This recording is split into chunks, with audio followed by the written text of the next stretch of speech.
ያው እኔ እንደምታውቂው ሚስት አለኝ፣ ልጅ አለኝ። ከልጅና ከሚስቴ ጋር አሁን ላይ ተስማምቼ እየኖርኩ ነው ያለሁት እና ከዚህ በፊት ደግሞ በአንዳንድ ነገሮች ባለመግባባት በተለያየን ሰዓት ለአንቺ ቀለበት አድርጌልሽ ነበር እና አሁን ላይ ይሄ ቀለበት አንቺ ጋር አስፈላጊ ሆኖ ስላልታየኝ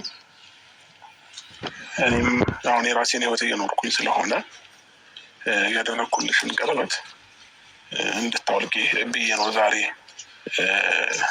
የጠራንሽ ማለት ነው እና ከዚህ በኋላ ይህን ቀለበት ስናወልቅልሽ አንቺም ከህይወታችን ወጥተሽ ለራሳችን፣ ለሰላማችን፣ ለደስታችን እንድትታይ ነው እንፈልጋለን እና ከዚህ በኋላ እኔና አንቺ ህይወት ላይ ምንም አይነት ነገር ሊቀጥል ስለማይችል ከቻልሽ ቀለበቱን አውልቂልኝ። ምንድን ነው አላረግሽውም? ማድረግ አድርጌዋለሁ፣ ግን ደግሞ አብርሃም ይህንንም በል ብለው ነው ቀለበት ሳይሆን ከዚህ በኋላ እኔና እሷ ነገር ስላበቃለት ይህ ቀለበት እጇ ላይ ምንም ሊሰራ አይችልም። ሲጀመር አንተ እንደዚህ ልትል እንደማችል እናውቃለን። እነሱ በል ብሎ ሳይሆን እኔ ፈልጌው እናውራ እኮ ቀለበቱን ቆይ እንዳዳምጠኝ። በመጀመሪያ ደረጃ እኔ ቀለበቱን እስካሁን ድረስ ያደረግኩት እኔ እናንተ መሀል ክፍተት አለና ቀለበት የሚወልቅ ነገር አይደለም፣ ቃል ኪዳን ነው አይደለ?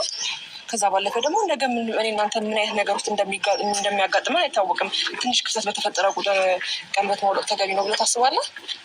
እኔ እናንተ ጋር ክፍተት አለ ነው እንጂ የእውነት ልብ ፈልጎትና የእውነት ህይወትን ፈቅደው እየኖርክ እንዳልሆነ እየገባኝ በፍጹም ይህን ቀለበት ላውልቀው አልችልም። ይህ ሀሳብ ደግሞ የአንተ ሀሳብ ሊሆን አይችልም። የኔ ሀሳብ ነው። እነሱ ስላሉኝ ስላሉኝ ሳይሆን እሺ፣ አንተ ሀሳብ ሆነ እኮ ብቻ መምጣት ትችል ነበር አይደል? እንዲ አብርሃም ብቻ እኔ ማግኘታችን ቀለበት ከእነሱ ጋር ነው እንዲ ያረክልኝ። የምርህን ነው አብርሃም? ተረጋጋና እኔ ችግር የለውም አቤል፣ ከእነሱ ጋር አፍ መካፈት ተገቢ ነው ብዬ አላስብም። አይኖ አንተ ይህን ነገር ወደህ ፈቅደህ እንዳላደረግከው በደንብ አድርጌ ነው የማውቀው። ምክንያቱም ፈልጌው ነው ያደረግኩት። እኔና አንቺ ከዚህ በኋላ ምንም ነገር ሊኖረን ስለማይችል ይህን ቀለበት አውልቅ ይመስጭ። ቆይ ቀለበት ስታደርግልኝ ቢሆን ነገር ወይ ስንጣላ ቀለበቱን አውልቀሽ እንድትሰጪኝ ነው ብለህ ነው እንዴ? አሁን እኮ ተጣልታችሁ ሳይሆን ተለያይታችኋል። የእናንተ ነገር እኮ አውቀታል። ምናልባት ዲስታንስ ሊኖረን ይችላል እንጂ ልባችን በጣም እንደተቀራረበ በደንብ አድርገሽ ታውቂዋለሽ። እሱ እንግዲህ የራስሽ ተረት ተረት ነው፣ የራስሽ ተረት ተረትና የራስሽ ምኞት ነው። ገባሽ? ስለዚህ እሱ የአንቺ ተረት ተረትና ምኞትሽን እዛው ለራስሽ እያሰብሽውም እየተጎመዠሽውም ኑሪ። ግን ደግሞ አሁን የእናንተ ነገር ዲስታንስ ምናምን ሰብስታንስ ምናምን አትበይብን። በቃ ኦልሬዲ ተለያይታችኋል፣ አብቅቷል። ስለዚህ ይህ ቀለበት ማውለቅ ምን ጥቅም የለውም። ከዛ ባለፈ ደግሞ ይህ ቀለበት ለእኔ በጣም ጥቅም አለው። እሺ፣ ከብዙ ነገር አንጻር አብርሃም፣ ከአንተ ጋር በጣም ብዙ ነገር ያሳለፍኩ ሰው ስለሆንኩኝ ይህ ቀለበት ለእኔ ጥቅም አለው። እንደ ቀላል ነገር ቀለበት ስታውልቀው ከኔ ጋር ተራራክ ማለት አይደለም። ከመጨረሻው ድረስ አንገናኝም፣ እስከ መጨረሻው ድረስ እኔ እናንተ ምንም አንገናኝም ማለት አይደለም።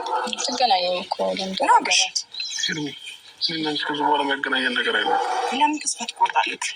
በቃ እኔ አሁን ከሩታ ጋር ነው የምፈልገው፣ ከሩታ ጋር ነው የሆንኩኝ ያለው። ስለዚህ የእኔ ነገር አንቺ ጋር ምንም አይሰራም። ስለዚህ ቀለበቱን አውልቂለት። ጎበዝ፣ ሰምተሻል እንግዲህ አብርሃም ከማውለቅ ቀድማ አስተውል። ይኸውልህ ይሄ ተንበርክከ ያረክለት ቀለበት ነው። ደግሞ ቆሞ ያውልቋል። እየሰማንከኝ ነው? ቀስ በላ ብሽ ልቀቀው። አንተ ያውልቀው። አቤል ችግር አትፍጠር። አብርሃም ከራስህ ጋር ሆነ አውልቀው። ምንድን ነው እሱ እኮ ነው ያሰረላት። አንተ ያሰርከው አስመሰልከው እኮ። እንደውም እዚች ብትከታት እዚች ቦይ ውስጥ አለ ብታረጋ ከልብህም እንደዚህ ወቅታኝ ነው። ሄርሜላ ደስ ብሎናል ቀለበቱ ስለወለድሽ እና ቤተሰቦች እናንተም አብርሃም ያደረገላት የሄርሜላ ቀለበት ይኸው በእጃችን ገብቷል። እንግዲህ አውጥተዋለች ማለት ነው። ስለዚህ ከአሁን በኋላ አብርሃም እና ሄርሜላ ተለያይተዋል ማለት ነው።